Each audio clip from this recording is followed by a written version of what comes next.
আসসালামু আলাইকুম everyone, welcome back to my channel. আশা করছি আপনারা সবাই অনেক বেশি ভালো আছেন। আমি আলহামদুলিল্লাহ ভালো আছি। তো দেখতে দেখতে আমার শ্বশুরবাড়ি যাবার সময় হয়ে এসেছে। তো ব্যাগ গোছানোর আগে ভাবলাম যে আপনাদেরকে আমার ঈদের ড্রেস দেখিয়ে দিই। তো ঈদের আগেই আপনাদেরকে আমার ঈদের ড্রেস দেখিয়ে দিলাম। তো এটা ছিল আমার ঈদের মেন ড্রেস। আর সবগুলো ড্রেসই ছিল কটনের। তো এই ড্রেসটা এমব্রয়ডারি করা ছিল সামনের দিকে অল ওভার, সাথে ওড়নাতেও। আর এখানে এখন মেরুন কালারের যে ড্রেসটা দেখতে পাচ্ছেন, এটা ছিল একদমই নর্মাল কটনের। এই টাইপের ড্রেস আমি পরতে বেশি পছন্দ করি। তো নর্মাল হলেও ড্রেসটাতে আমি লেস দিয়ে বানিয়েছি এবং দুটো ড্রেসই কিন্তু আমি নিজের হাতে বানিয়েছি। আর এবার ঈদে আমি আসলে 3টা ড্রেস নিয়েছিলাম, তার মধ্য থেকে 2টা বানিয়েছি। আসলে হাতে খুব বেশি সময়ও ছিল না, তো এই জন্য আরও একটা ড্রেস বানাতে পারিনি। এখন যে ড্রেসটা দেখতে পাচ্ছেন, এটাও হচ্ছে গিয়ে কটনের এবং অল ওভার এমব্রয়ডারি করা।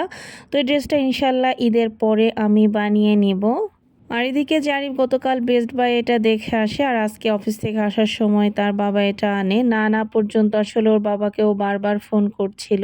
তো এটার কোয়ালিটিটা বেশ ভালো ছিল, এর আগে যেগুলো কিনেছে তার থেকে বেশ ভালো। আর এখন হচ্ছে গিয়ে মোটামুটি বেশ রাত। তারাবির নামাজ শেষ করে আমরা বাসার নিচে নেমেছিলাম আমার বোনের সাথে দেখা করার জন্য। এখানে আমার খালাতো বোন তোশিবা আমাদের সাথে দেখা করার জন্য এসেছিল। যেহেতু আমরা সবাই আজকের রাতটাই ঢাকাতে আছি, তো জন্যই মূলত এদিকে একটু ঘুরতেও এসেছিল, সাথে আমাদের সাথে দেখাও হয়ে গেল।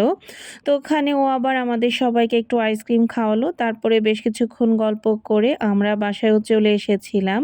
আর এখানে আসলে ওরা কিছুদিন আগে কক্সবাজারে ঘুরতে গিয়েছিল, তো ওখান থেকে আসার সময় আমার জন্য 1 কৌটা চিংড়ি মাছের বালাচাও এনেছে।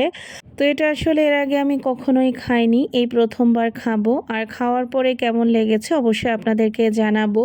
আর এদিকে যেহেতু আগামীকাল সকালে আমরা শ্বশুরবাড়ির উদ্দেশ্যে রওনা করব, তাই আমি আমার গাছগুলো নিয়ে খুবই চিন্তায় ছিলাম, বিশেষ করে আমার বেলকনির গাছগুলোকে নিয়ে।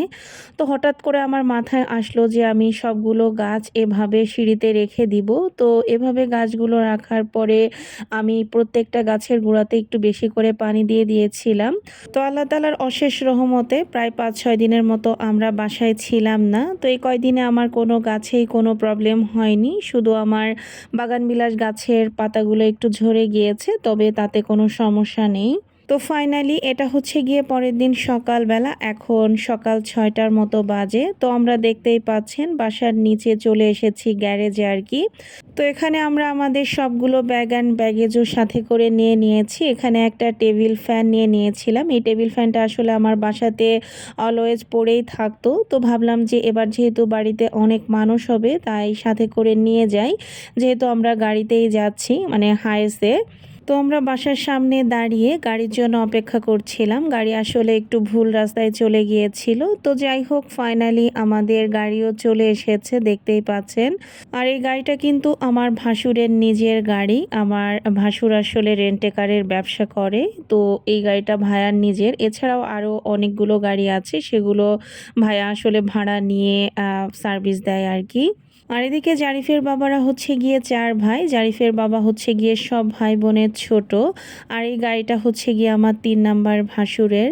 তো যাই হোক, আলহামদুলিল্লাহ আমরা বাসা থেকে রওনা দিয়ে দিলাম ফাইনালি আমার শ্বশুর বাড়ির উদ্দেশ্যে। এখন আসলে গাড়ি আর কোথাও থামবে না, আমরা আসলে সবার শেষে গাড়িতে উঠেছি। আর এখানে আমরা 3টা ফ্যামিলি যাচ্ছিলাম, আমার মেঝো ননাস, মেঝো ভাসুর আর আমরা।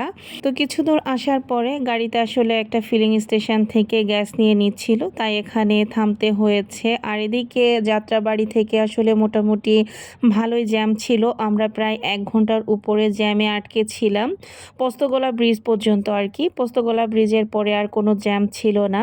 আর এখানে আপার হাজবেন্ড আর আপার ছেলে দাঁড়িয়েছিল, সাথে জারিফ এবং জারিফের বাবাও নিচে নেমেছিল। আর জারিফ নিচে নেমেই তার জন্য হাবিজাবি অলরেডি কিনে নিয়েছে, শুধু তার জন্যই নয়, তার চাচাতো ভাই বোনের জন্য কিনেছিল। তো যে বললাম মোটামুটি আমরা 1 ঘন্টার উপরে জ্যামে পড়েছি। যাচ্ছিলাম। তো জ্যাম-ট্যাম কাটিয়ে এখন ফাঁকা রাস্তায় গাড়ি ভালো মতোই টানছিল।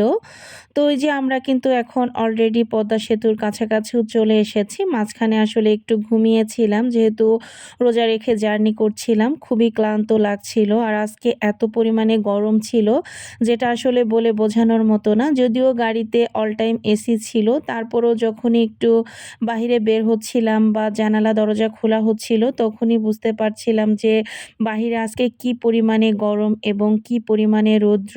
আর এখানে মনির ভাইয়া মানে আপার হাসব্যান্ড হঠাৎ করে তরমুজ কেনার জন্য ভাঙার একটা জায়গাতে গাড়িটা থামায় রাস্তার মাঝখানে আর কি। তো এখানে সাইডেই সার্জেন্ট ছিল, আমরা আসলে খেয়াল করিনি। তো হঠাৎ করে উনি এসে গাড়িটাকে ধরে এবং উনি মামলা দিয়ে দিতে চাচ্ছিল যেহেতু আমাদেরই ভুল হয়েছে। তো পরে সবাই অনেকক্ষণ ধরে পুলিশটার সাথে কথা বলে এবং ওনাকে অনেকক্ষণ ধরে রিকোয়েস্ট করে যে আমাদের ভুল হয়ে গিয়েছে। তো একটা পর্যায়ে পুলিশ আমাদেরকে ছেড়ে দেয় আর কি। তো আমরা যেখানে থেমেছিলাম তার ঠিক পাশেই এই সুন্দর পুকুরটা ছিল। তো আজকের ভিডিওটা এই পর্যন্তই। আপনারা ব্লগের বাকি অংশ নেক্সট ভিডিওতে দেখতে পারবেন। ততক্ষণ পর্যন্ত আপনারা ভালো থাকবেন, সুস্থ থাকবেন, আমাদের জন্য দোয়া করবেন। আল্লাহ হাফেজ।